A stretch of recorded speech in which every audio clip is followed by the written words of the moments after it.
Good morning, good afternoon, and good evening from wherever everyone is joining us.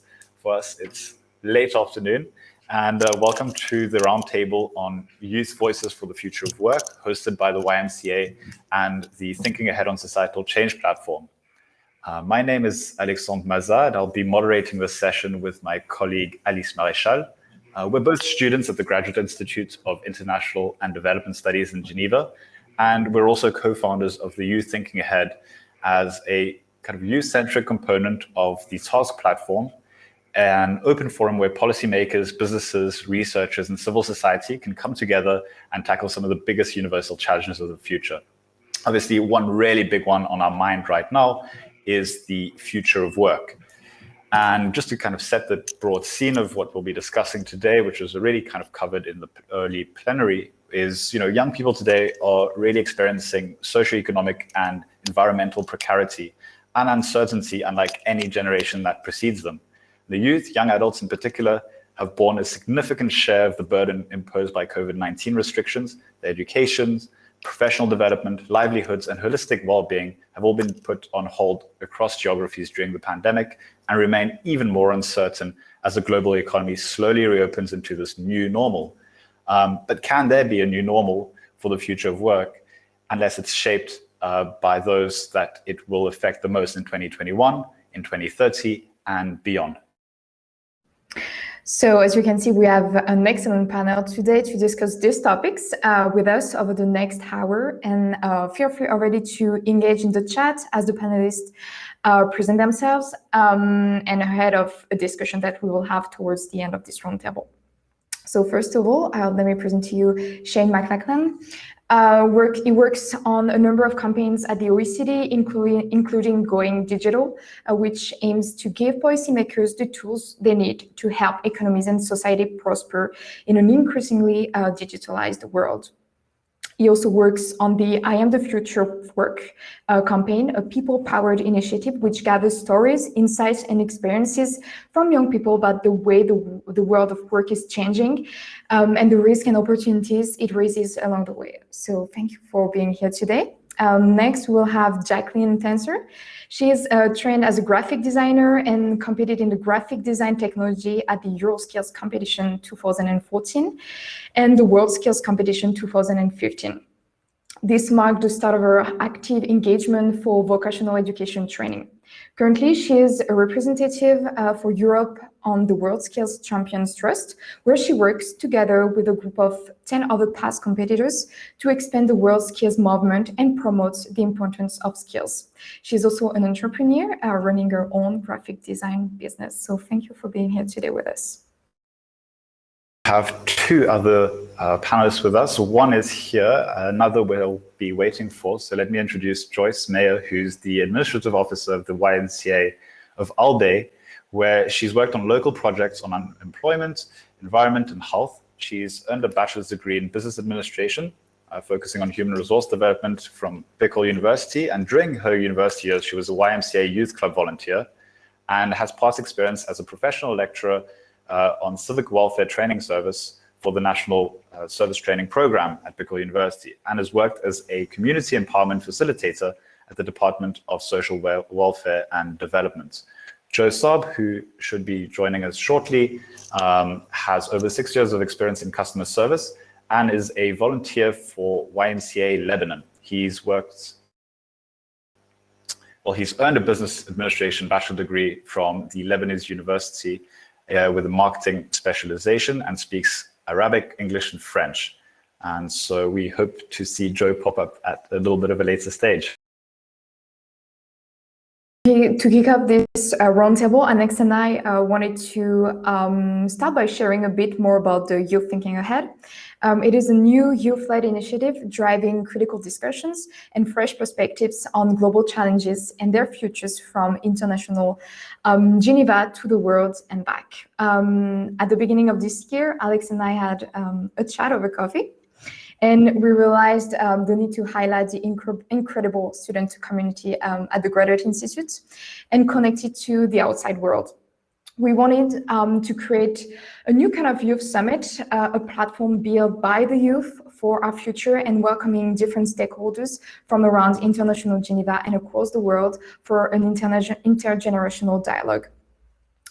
Young people are facing, as we said, unprecedented challenges, and we want to empower a youthful vision for the future in the minds of today's established leaders to bring about a better tomorrow. The Thinking Ahead on Societal Change platform led the way on this important challenge with their Future of Work Summit last year, and we are happy to contribute to this topic by bringing the voices of future leaders by their side. Just to say hello to Joe, welcome to the session, and I'll just hop on to some key takeaways from the Youth Thinking Ahead Summit. And it was really a product of its time. It was fully online, there were plenty of digital topics, and the mood was really uncertain, yet quite hopeful about the future. And so this 2-day intergenerational dialogue about the future of work was shaped by young people from A to Z, whether this be in organizing the event, shaping the discussions and moderating them. Of course, we had a lot of help from the task platform, and we thank them for that. And so the tone and content of these conversations between young leaders and established experts were really rich and refreshing. And they covered kind of the relation of the future of work and technology, sustainability understood in a broader sense than just the environment, and labor rights. And so it really set the tone for the later sessions that we had during the conference, where we really started thinking about the imaginary, the alternative emerging futures of work, whether they be digital work, meaningful work, expressive work, and the human future of work. That were really the kind of the order of the day. And this summit really made one thing clear for me. The future of work is uncertain, yet it's filled with opportunities. And this is really a space that we're looking to explore even more with the Youth Thinking Ahead community and all of you on the road to the next summit. So on my side, what I can take from the summit is the future, and that's what we wanted to bring. The future will be shaped by those who are going to live it. Although young people are experiencing social, economic, and environmental precarity, they are making their future more uncertain. We are all eager to open new possibilities for a more prosperous future. This is truly what the inaugural Youth Thinking Ahead Summit was about, bringing rich reflections through an intergenerational dialogue about the future of work. For 2 days, we explored the complex relations between work, technology, environment, and law. And if today we can only acknowledge that there will be no new normal for the future of work, what the Youth Thinking Ahead Summit showed is that we desperately need to redefine entirely the notion of work for a more human-centered approach, as it will be decisive for the future of humanity and the planet. But imagining new radical possibilities for a better future requires a collective effort. So we invite all of you to continue this reflection, and you can already do it on the task community and the task platform. So there should be a link to the task community popping up in the chat right about now. Something else that will pop up quite soon, if our technology team can help us, is a poll to find out how would you rate the value of school, the value school had in preparing you for your career and work life. And so to kick off this roundtable, we'll start with Shane. And Shane, you know, the OECD's I'm the Future of Work campaign includes a strong research component. So could you share a couple of highlights on the findings of your 2019 survey of the 20,000 plus young people that you engaged with on the future of work? And you know, in your work since then, how have you seen the opinions of young people change regarding their futures and careers in the context of COVID-19? Absolutely, Alex. I was just going to show a couple of slides as well, which kind of might paint a picture through data in terms of what we learned. So is that okay for the team if I just show my screen? So hopefully there you can, let's make this big. Hopefully there you can see the screen. Yes, we can. Okay, perfect. Thanks. So essentially back in 2019, we kicked off the I'm the Future of Work campaign at the OECD. What we were really seeing at that time was that a lot of the debate around the future of work was centered on the technology debate. And we heard that just now in the plenary session prior to this one. So what we really wanted to do is to look at people and to work out kind of what people were thinking, what their ideas were, what their aspirations were, and what their perceptions were of the future of work. So what we did is kind of used a number of different approaches, including a number of photo essays and contributions from those most affected by the future of work, as well as a number of projects with a local high school. And we carried out this study, which Alex, you asked about before. So just to paint the picture in terms of where we are in terms of the world of work today, we obviously see, you know, around half jobs, speaking of technology, half of jobs are at medium to high risk of automation, and you can see the numbers there. In terms of the types of skills, or the types of jobs rather, that are being most affected, you can see that they're kind of more in that manual kind of field, and those that kind of demand a higher order thinking, teaching, management, and in hospitality, one has a lower risk of automation. Certain skills have increased in demand. You can see again skills that are more manual in nature to the right side of the chart are kind of in lower demand. So skills are a very important part of this mix going forward. And then, you know, regarding young people and the way that kind of they get information around jobs and careers, you can see that many turn themselves, so in kind of a more proactive and independent way, to the internet. Then a number have had interactions with career advisors at school and kind of visited job fairs and those types of things, or have done an internship. So yeah, we're seeing young people being really quite proactive in the way that they get information about their future careers. So back in 2019, and today I really just wanted to share a few of the insights that we gained and some of the findings from the survey that we conducted. And this survey really aims to work out what young people thought about the level of awareness for the future of work, the level of confidence going into their careers, and kind of how ready they were. And the polling question that hopefully you have and will be responding to talks to that in terms of the readiness. How well did their educational institutions, their schools, universities, and so on prepare them for the future of work? So as Alex said as well, we surveyed around 20,000 people back then, and from all sorts of different countries, from all sorts of social backgrounds as well. So as I said, awareness, confidence, and readiness were the three types of questions that we explored and got responses around. So in terms of technology, coming back to one of the driving forces, if you like, of the future of work, we see that a lot of people were aware of artificial intelligence and renewable energies, less aware about big data, which is kind of interesting going forward. Young people saw technology as, well, in kind of a positive way. 63% saw the prospect of working flexibly as an exciting prospect. And something to flag here is this, of course, is before COVID, and we've seen about a huge kind of shift, a massive shift online and to this world of flexible work. So even back in 2019, young people were feeling that that was an opportunity. Young people were also feeling confident that they'll be able to get the job that they really want. So an overwhelming majority, 61%, felt confident they'd be really able to find the job that they want. And then kind of looking into retraining, and we were speaking to earlier in the plenary session about lifelong learning and the need to upskill and to retrain through one's careers. We saw 60% of young women and 60% of young men, you know, with that expectation that they'll have to retrain in their lives. Then kind of this one was a bit mixed. Young people worry that they won't be able to secure permanent full-time jobs due to technology. And in fact, we saw nearly half of people feared that the impacts of digitalization would mean that they wouldn't have access to those permanent full-time jobs on the labor market. So that was kind of an interesting response. And it'd be very interesting to indeed compare the changes, the shifts that have taken place since 2019.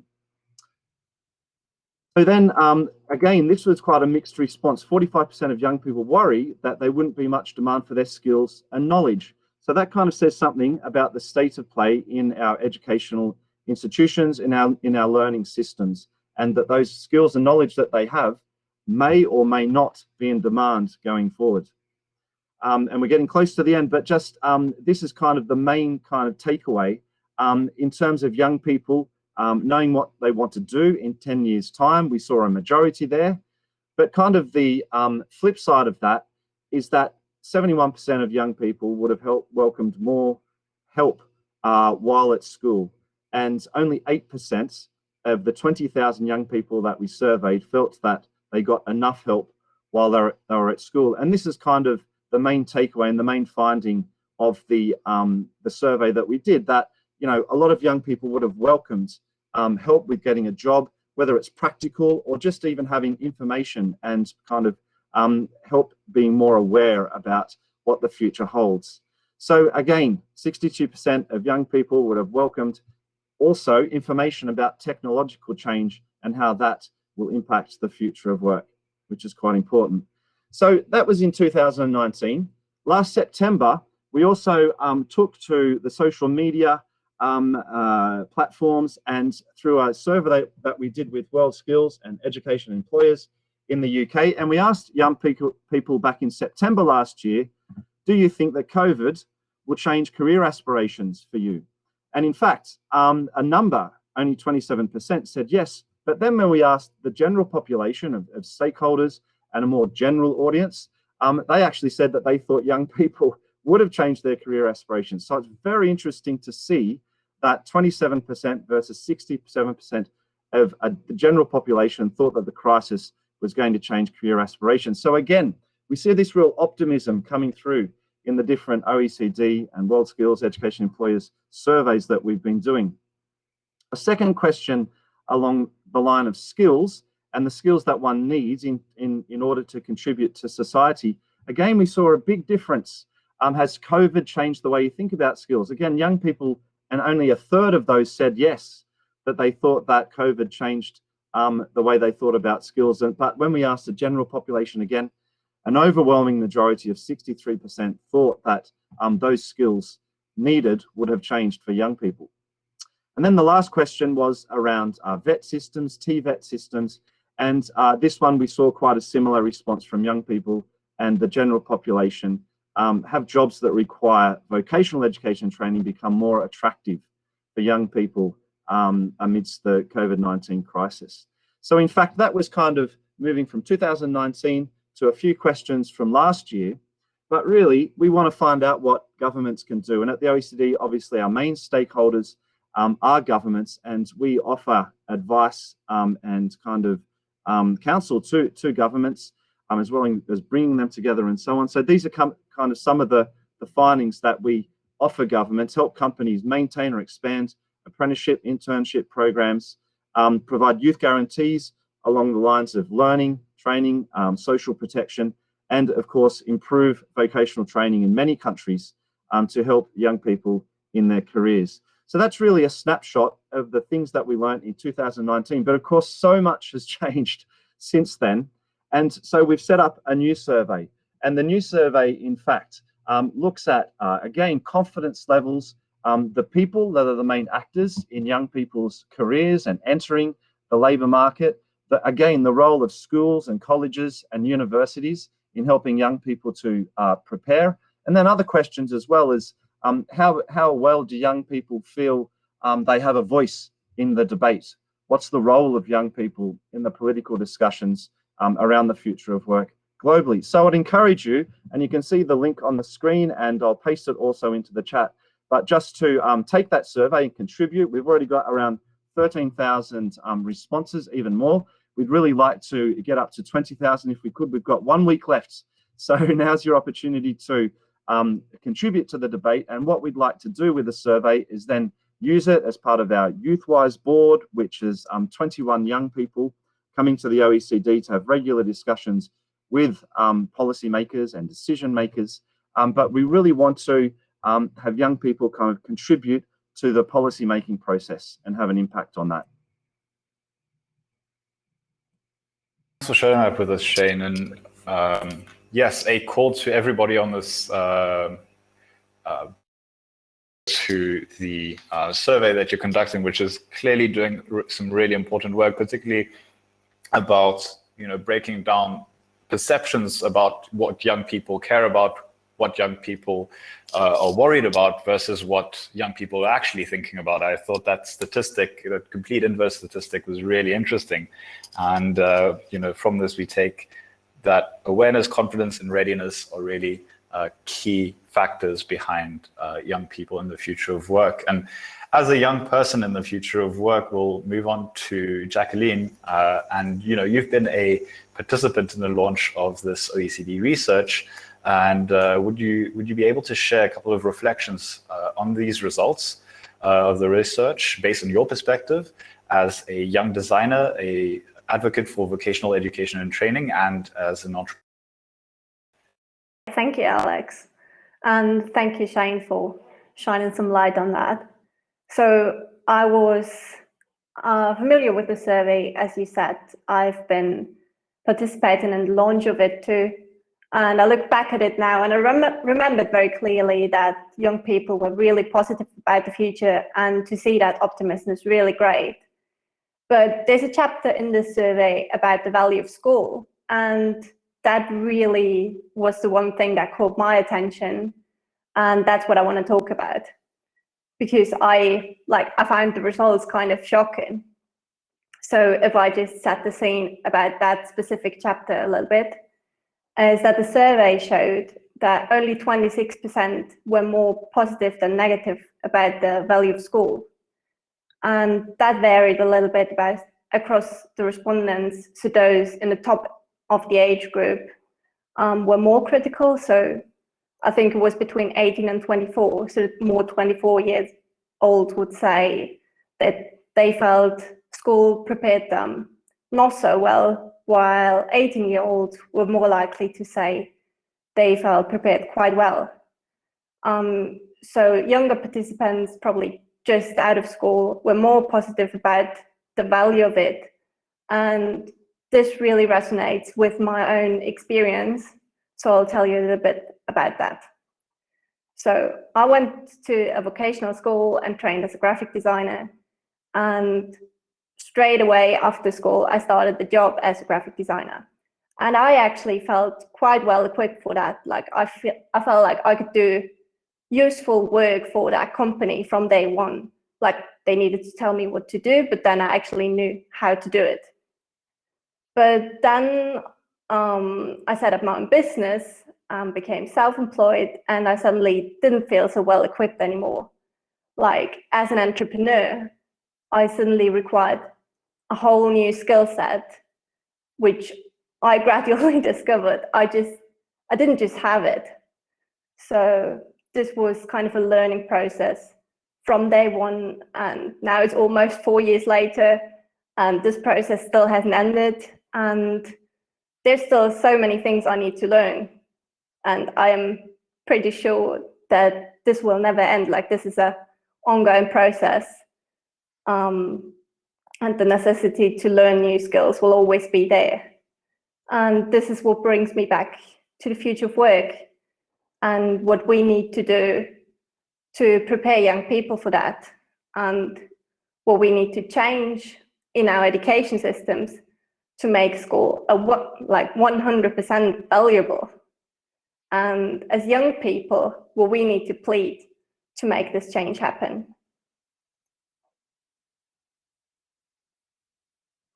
Thanks for sharing that with us, Jacqueline. And it reminds me of these kind of holistic ideas about modular learning and how that kind of fits into things. But in my previous life, before my graduate studies, I worked for the Swiss government, particularly in terms of their education and science technology cooperation. And one thing that I learned about the education system in Switzerland is how flexible it is and how many kind of different entries and exits it can have, either into vocational education and traditional kind of university. And the funny thing that would happen there would be that often, at least in Switzerland, the students that would go into vocational training from an early age, say 14, 15, if I can remember correctly, usually had a better income than university-going students at the same age, say in the mid-20s. But this is specific to Switzerland. But one thing that came up, and what you're mentioning, is some kind of flexibility in the education system that also allows for skills and competence training. Thank you, Jacqueline, for these views. We are going to hopefully launch soon, but you can already answer this question in the chat section. So what are, according to your opinion, the top 3 skills to have to be ready for the future of work? Please engage with us, give us your answers in the chat. So far we've been hearing challenges and solutions at the global level. But I want to turn now to Joyce and Joe. So can you bring to life some of the challenges faced by you and your peers in a more local context? And can you share some of the actions you've been taking to support youth voices, empowerment and employment at local levels? And I'm gonna now let you answer.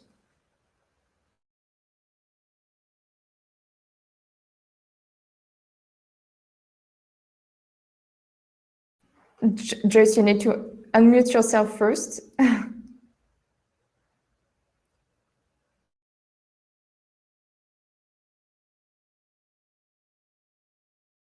Bottom at the bottom, you have the video and the mic icon. Or maybe, Joe, if you want to jump in before.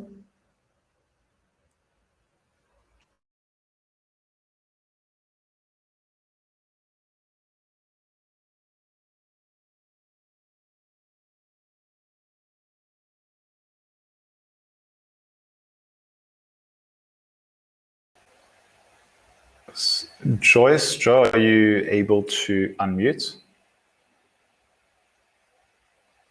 I can't seem to have that kind of capability from my end.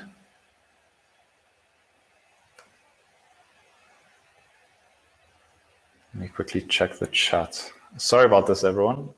Technical faults as usual in this online world we've been existing in for just over a year now, and still getting used to it.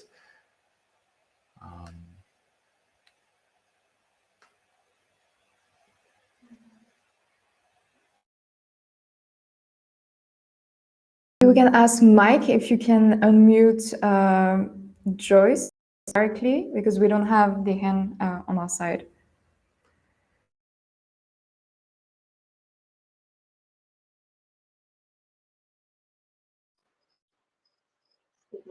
Hi, everyone. Sorry you're having a couple of technical difficulties, everyone. Sorry to everyone that's watching. I don't have the capability to be able to unmute anybody else.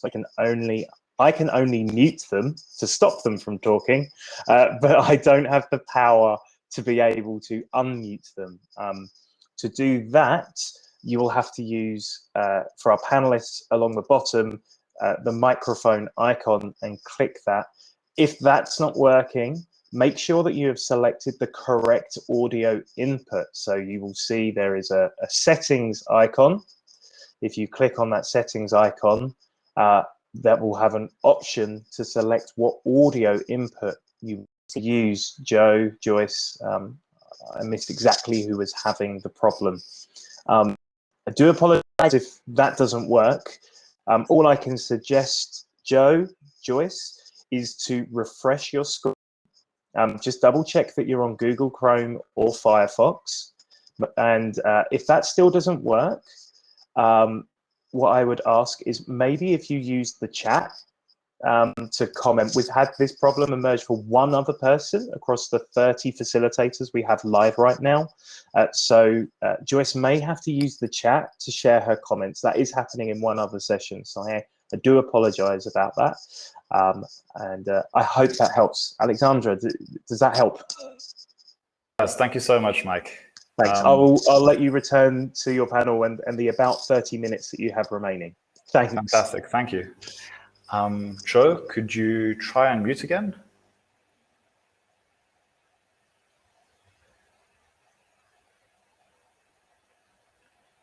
Doesn't seem like it's working. Perhaps then, in the meantime, I see we've got a good audience here. Whilst you sort out your mic settings, perhaps it's a good idea to now the discussion with the rest of the panel and the participants on kind of 3 key questions. We've talked about the future of work from different perspectives. Are there any additional issues that we may have not covered? And this is open to audience members as much as panel discussants. Another question is, what are your hopes as young people for the future of work? And also, as young people, how can we contribute to making these hopes a reality? If anyone feels like reacting on that, also, I could probably let in some of our audience members to speak. Let's test that out. So let's let Florencia and Bianca up on stage. Does this work? Not quite. Okay. Well, Jacqueline, Shane, would you like to react on perhaps Shane on any additional issues which we may not have covered yet, and then Jacqueline perhaps on hopes and realities on the future of work for young people? Yeah, I can definitely speak to kind of a very important issue around education, and as Jacqueline reinforced, I think through the surveys that we've done so far, they're clearly showing that education just isn't delivering in many countries, and that young people are coming out of school or college or universities and don't feel that they're equipped to go forward. In a lot of cases, they're not getting enough information about their careers. It's partly to do with educational institutions, but again, also to do with their networks, the people that influence them, the people that impact them. And in fact, young people, if it's parents or carers or their neighbors or their friends themselves, have a variety of sources of information about their future careers, about the types of jobs that they want. But there are solutions. I think we can do better in terms of providing an infrastructure and the right actors while young people are in schooling and are in that kind of initial phase of learning. And I also think we can improve the relationship between the workplace and the classroom. I think that's really, really important.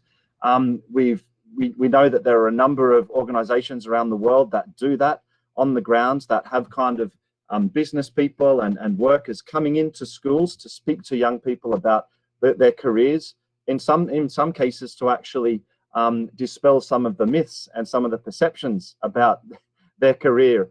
But giving young people information about that is absolutely critical. And I think there's another aspect too, in terms of the best preparation possible for the future of work. And we said it before, and next week at the OECD, we're releasing the new Skills Outlook, which is a big book, a technical book, but one of the key messages from that is around building lifelong learning skills. So the earlier on that one develops those foundational skills, and the better that those skills are developed, I mean, this places young people at an advantage, at an optimal point, really going forward to cope with things like technology, to cope with those changes that occur in their careers and throughout their lifetimes. So yeah, really, the role of the networks around young people is really important. Improving those links before or between rather the workplace and the classroom, and then really kind of helping young people to build those foundational skills early on is going to be so critical going forward.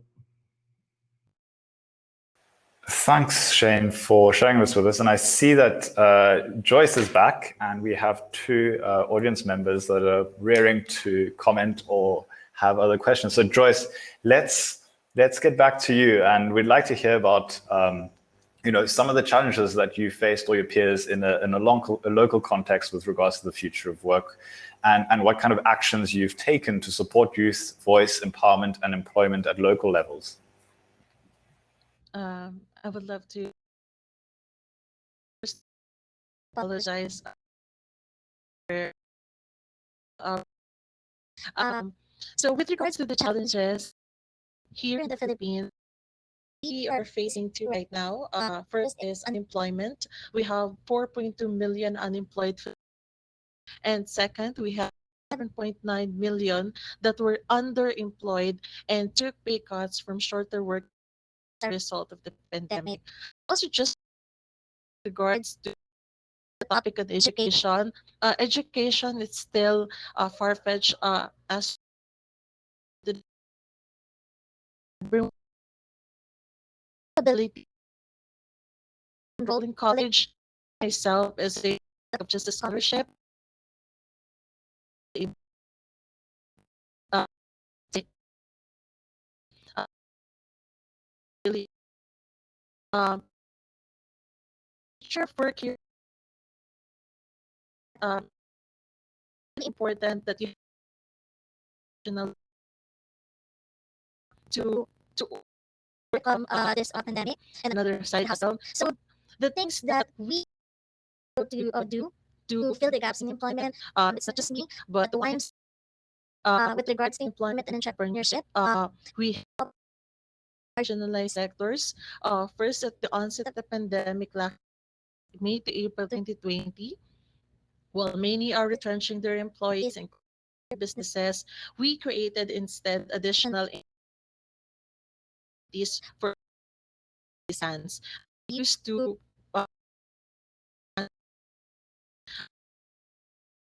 realize of the demand for face. We tap a community advocacy cafe for economic empowerment to display and sell their products from plants to pastries. We've also conducted various livelihood training and business eye openers for the young people, mothers, and to share with you for stories. The visually impaired group that we trained before was now able to make their own massage oil and their it at their spa. So aside from earning from their services, as much sure also selling. Now, funding for participants that businesses, some the other local lines in the entrepreneurship, and also thousands and our financial literacy. We recognize that despite from businesses or employment, if we didn't know how to manage our finances, then and a broke. So that's one of integral aspect that we inject entrepreneur employment program.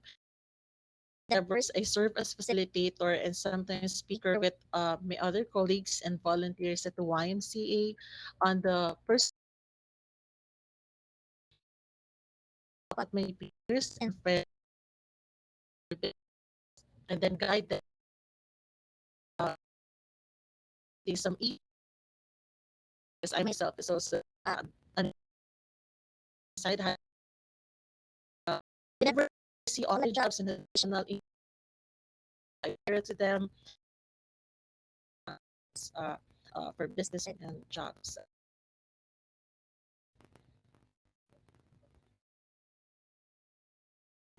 Thank you, Joyce, for sharing all those great initiatives at the local level. Looks really familiar to me. Looks really like including the social solidarity economy that I really appreciate. So before switching to our audience and questions, maybe Joe, you would like to share the challenges you're facing in your community and solutions you found like Joyce, and then we will go back to our audience.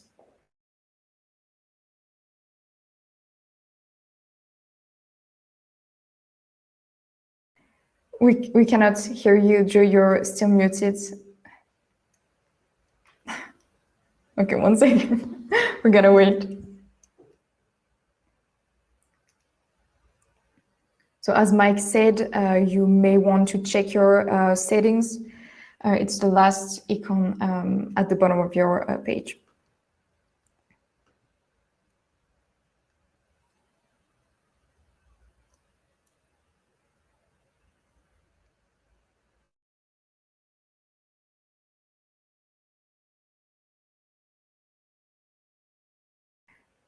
Okay, maybe before, if you can unmute yourself, let us know. But now we're gonna move on to the audience, and we have Ayo Andrew who had a question in the comments. So please feel free to unmute yourself and ask your question to our panelists.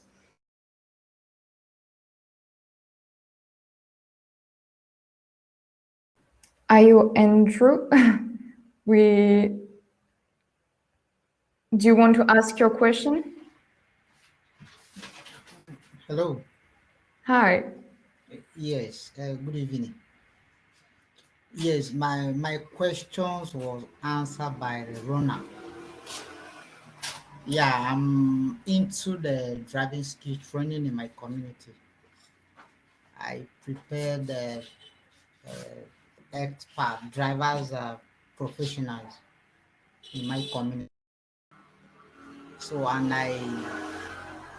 I want to know how the youth voices for the future of work can collaborate, and then we make this a huge impact in my community or in the world at large.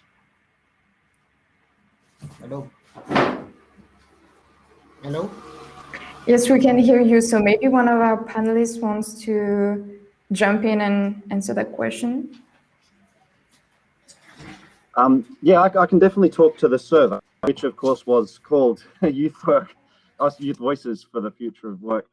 And indeed, we've used this in various ways. So the results from the study and the subsequent studies that we've done in 2020 and in 2021, AO have essentially been fed back to those making policies. So those in government ministries, whether it's in education, whether it's in science and technology, whether it's in employment and labour ministries, we've essentially been able to feed back some of the qualitative and qualitative findings from those studies to essentially inform the policy debate and indeed the policy making process. So concretely, I think, you know, if I've understood your question correctly, that's the way that the OECD at least, and working with groups, like I said, such as World Skills and Education Employers, has been able to inform the debate and then as a consequence, the policy process. And I think it's something that's really important that politicians, decision makers,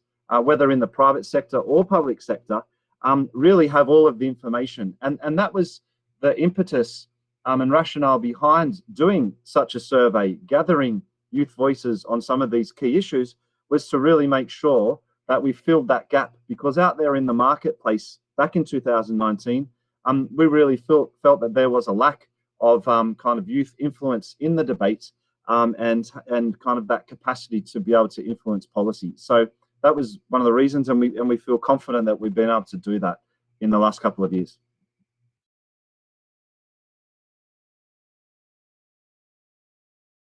That was that's very, very important. Yes, the lack of youth influence, and we can still see it, and that's also the our goal with the Youth Thinking Ahead, to bring the voices of young people on those issues, especially the future of work.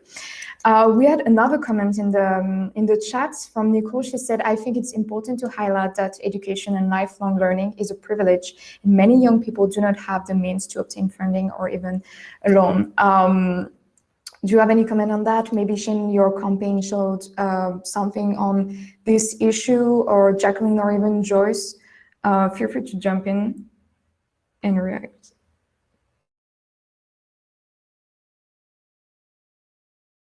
Repeat the second part of that question. So the question said, I think it's important, it's more of a comment. I think it's important to highlight that education and lifelong learning, many young people do not have the means to obtain funding or even a loan. Yeah, I mean, education is definitely a privilege, and I think that's something that the future of work also, like, that should be a part of the future of work, to make it accessible for everyone. But I'm aware that's a lot easier said than done. But yeah, I think there need to be systems in place to make it available for everyone, like scholarships, funding, mentorships. It's a really difficult topic, and I do really understand that we're privileged having education, but especially for all those who can go to school, if they then can't see the value of it, then there's actually no point in going. I'd probably just kind of bounce off what Jack was saying, because there's been a lot of discussion, in fact, with COVID, the pandemic, the crisis, about the roles of universities. And in fact, a lot of people are saying, well, and indeed it's been reflected in the chat here, the role of education, and that, that's kind of something of the past. And a lot of people are talking about universities and the way that universities are structured, the way they deliver the curriculum, the way they deliver knowledge and, hopefully learning derived from that, is kind of really quite old school. And universities, in terms of this transition between initial education and the labour market, really need to up their game and kind of change a lot of the modalities and the way that learning is done.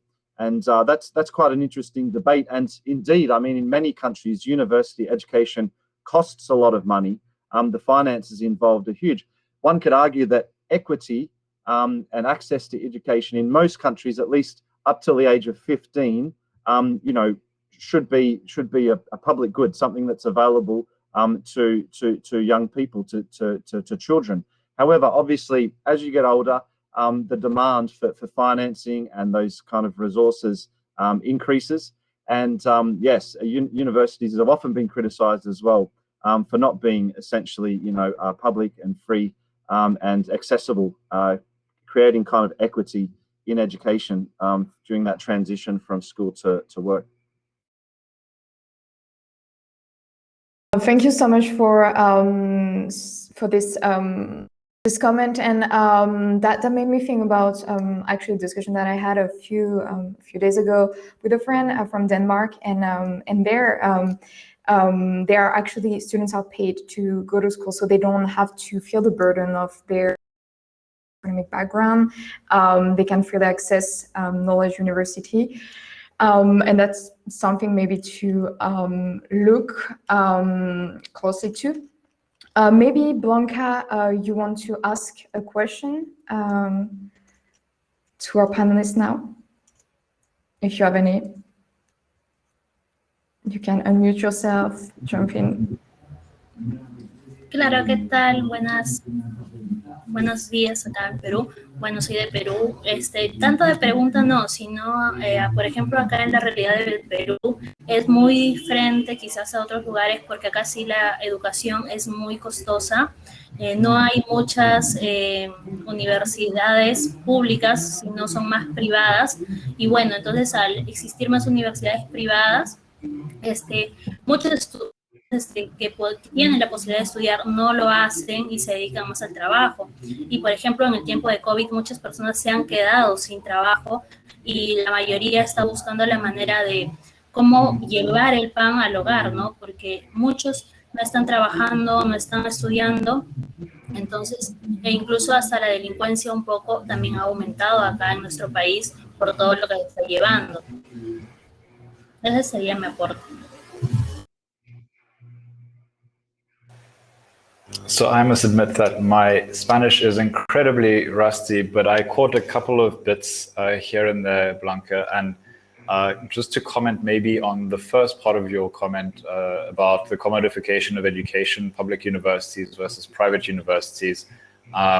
When I was studying in my undergrad in South Africa, there was a huge discussion about the fee structure at universities and how it reproduces existing socioeconomic exclusions and ensures that those that have continue to have and those that don't are excluded from the job market that requires more and more somewhat of a sheepskin that is a university diploma. If any of the other panelists maybe had their translation app on or would like to comment on Blanca's engagement, feel free to do so.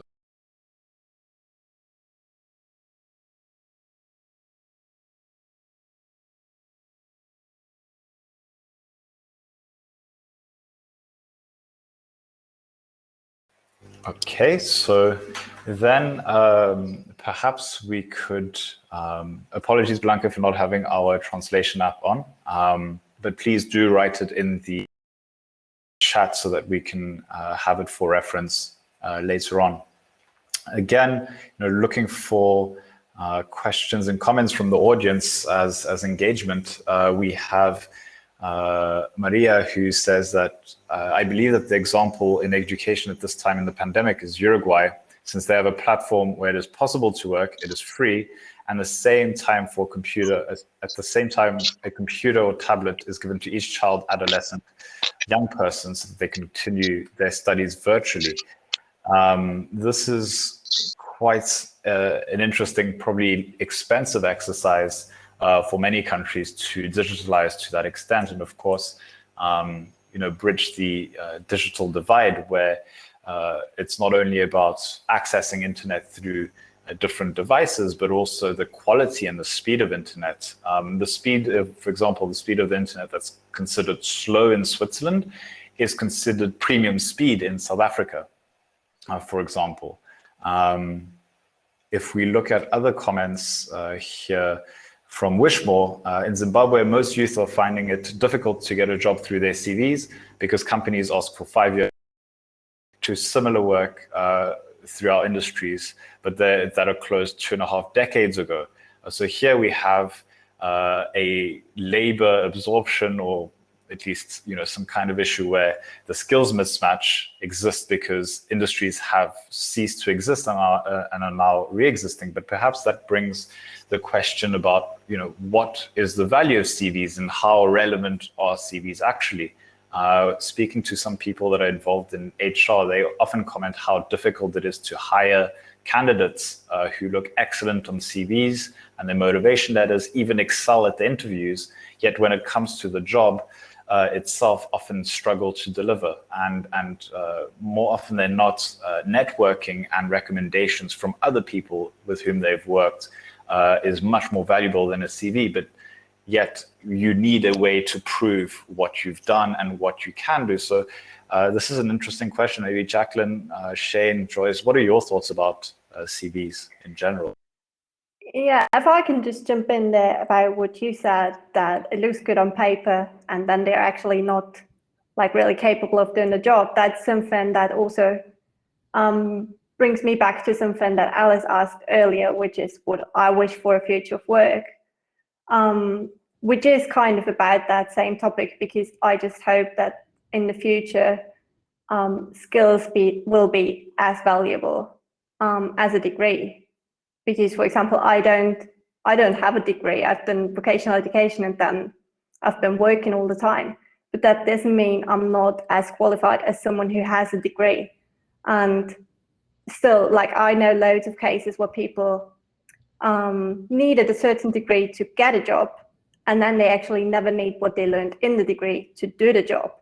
So it's really, but I also do kind of understand the necessity of it and the necessity of CVs, because how do you judge that without anything written on paper?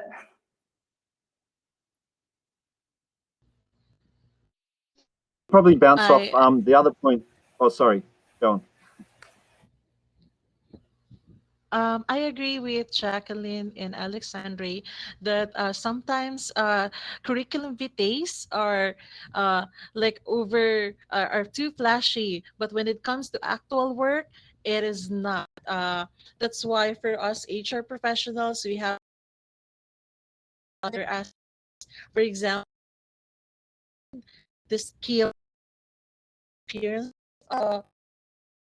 they match the also it's really so hear from this to conduct background investigation about an applicant. Uh, yeah, for, for example, in their process to hear their past behaviors in the work, uh, sort of uh, army, this or not.